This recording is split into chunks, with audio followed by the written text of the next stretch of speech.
My brothers and sisters, let's get after it. We're having a moment.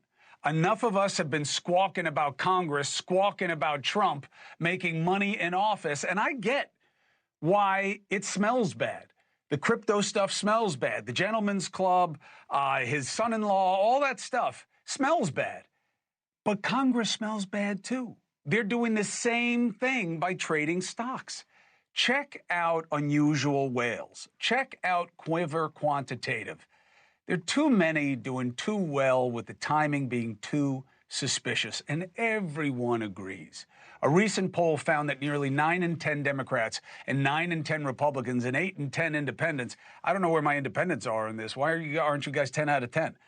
Anyway, all those huge margins all favor banning members of Congress from trading stocks. What's messed up is that even those who seem to be taking advantage know that what they're doing isn't right. Even Trump agrees. Democratic leader Hakeem Jeffries agrees. And today, yes, Speaker Mike Johnson, for the first time, talk about potentially backing a ban. But the way he said it, to me, is proof of this perfidy, this lack of faith to code and honor that has to die in our public service. Listen. You want me to tell you my honest opinion on it? I mean, I'm in favor of that because I don't think we should have any appearance of impropriety here. The counter argument is, and I have some sympathy, look, at least let them engage in some stock trading so that they can continue to, take care of their family. Look, we have no tolerance for anything even resembling insider trading or any of this kind of advantage that anybody could take. Zero tolerance for it, and we'll stamp it out ourselves. So that's why I'm in favor of the policy, but I understand people that have misgivings about that, so we'll see where it lands. Lead or don't? What do you mean you see where it lands? And you see the guy behind him? I mean, he's like, the spirit animal of what we're talking about, looking down his nose at Johnson. We'll see where it lands. You are where it lands. You're the speaker. Look, I get him being sympathetic. I also love him saying, you want my honest opinion. No, do what you usually do and twist it. Listen, I get that Johnson's sympathetic. It's very Christian of him. I'm just not feeling it. Public service is a choice. It's not about making money. And if money is your priority, get the hell out and make it. Most senators and members of Congress make more than double the median household income in this country. And I know that's not great money, okay? But you're not supposed to be doing it for the money. And I'll tell you what, if you paid them less, maybe they wouldn't stay so long. Maybe they'd be more willing to have term limits. And by the way, they get reimbursed up to like $34,000 a year for their expenses in D.C. Public service as in serve us, not yourselves.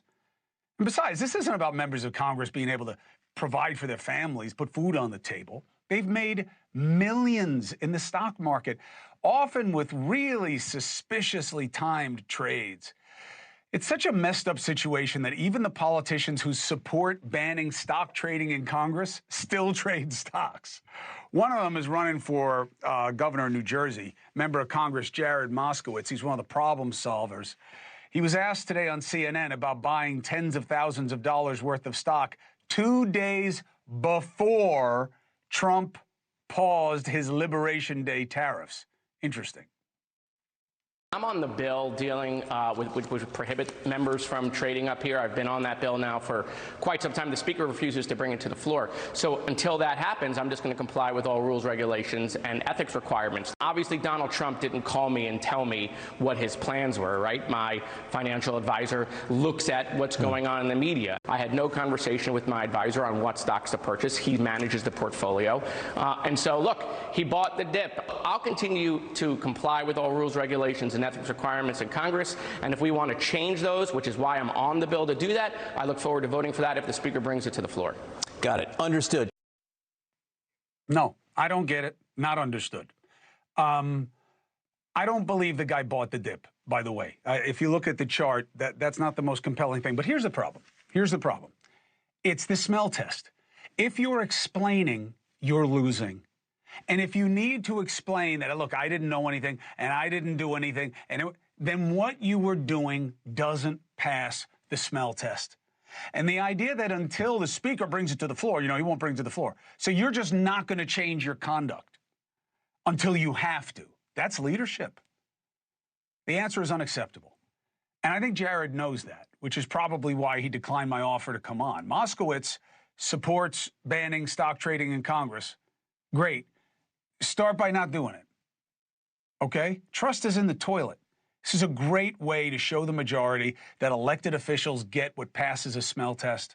And the stock thing fails. And Trump's crypto exploits and constant cashing in looks terrible. I mean, he's in the Middle East right now, right? He's got these business developments there with the same guys he's meeting with. The same guys who gave his son-in-law, Jared Kushner, billions with a B for a private equity fund as soon as he got out of office. The guy isn't even known for private equity. It doesn't pass the smell test. It's not right. We all know it. And the idea that, you know, trading or trading on your office is not illegal, so I'm going to do it, well, then make it illegal, because it should be.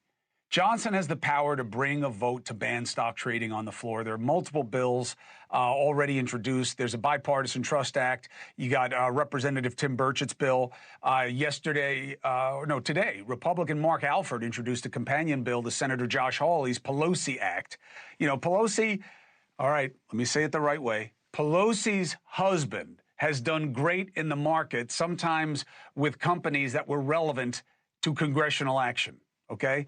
Nancy Pelosi says she doesn't trade stock. She has nothing to do with it. She doesn't know what her husband does. You believe what you want. Democrats should get on board, get a vote, and get this done. Thank you for watching. Subscribe below and download our NewsNation app right now on your phone, and you will get fact-based, unbiased news for all Americans.